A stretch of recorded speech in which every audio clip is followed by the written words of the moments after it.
My name is Ergis Shoke. I'm originally from Albania. I completed my studies in Italy and I'm currently doing my PhD in Trondheim in Norway. My name is Martina Stavola and I am from Italy. I graduated in my hometown, Cassino, and right now I'm doing my PhD in Germany, in Erlangen, at the chair of Applied Dynamics.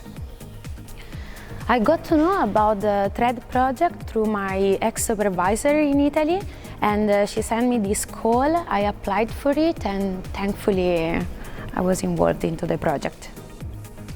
I got to know about the project from the website Euroaccess, where you can find job opportunities or PhD opportunities. It's a European Commission website, and there I found about the project and could see more in the personal website of THREAD.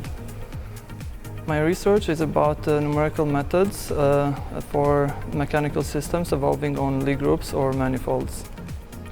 My research project consists in the study of some medical devices, the endoscopes, and in particularly I will have to focus on the model of the endoscope and their behavior when they go under forces and the contact between the endoscope and the surrounding all around. My name is Indrajit Patil and I come from India and I'm currently working in Liège in Belgium. My research is basically about using geometrically exact beams to model something called as the braiding process, a circular braiding process where you use the beam models to model the textile yarns, and when hundreds of yarns come together and converge at something called as a braiding point where they come in contact with each other. So I would be developing a kind of a mathematical simulation for the whole process, which I think is really helpful in the field of textile engineering. I am Davide Manfredo, I'm from Italy and I work in Kaiserslautern at Fraunhofer ITWM. The biggest challenge that I faced during the project was I started in 2020 from home, of course, was the pandemic, and the main problem was that I didn't have the chance to interact with some of my colleagues and some of my PhD fellows to know what would have been the biggest problems that I would have faced later in my PhD. The biggest challenge I had to face in the project is basically that coming from a different field where I was working as a consulting engineer in civil structural engineering and completely coming into the field of scientific research where you rigorously use mathematical models to model the simulations was really a difficult task for me to pick up. My name is Marielle de Boer. I am from the United States, from Phoenix, Arizona, and I'm currently working in Lille, France at Arts et Métiers Institute of Technology. So the advice that I would give to anyone starting a similar project or any PhD in general is really just to be patient. It's the thing that I struggled with the most, was expecting a lot very soon, and so just having that patience to take the time that you need and develop yourself and your knowledge and your experience is going to serve you very well. The main advice that I would give to somebody doing a similar project would be, do not waste too much time comparing your work to other people's work, and focus on what you can do, and don't be afraid to ask for help and to talk about your problems, because in the end everybody more or less has the same problems and together you can actually fix them.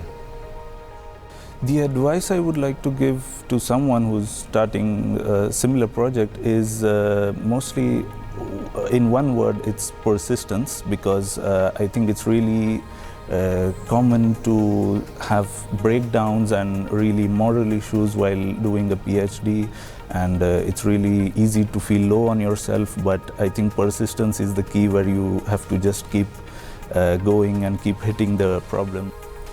What I appreciate the most about this project is the built-in opportunities to meet up and network with other people from all around Europe.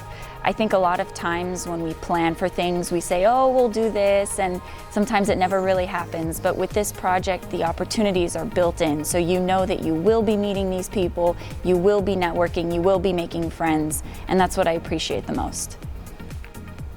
What I appreciate the most about the project is the people that are in it.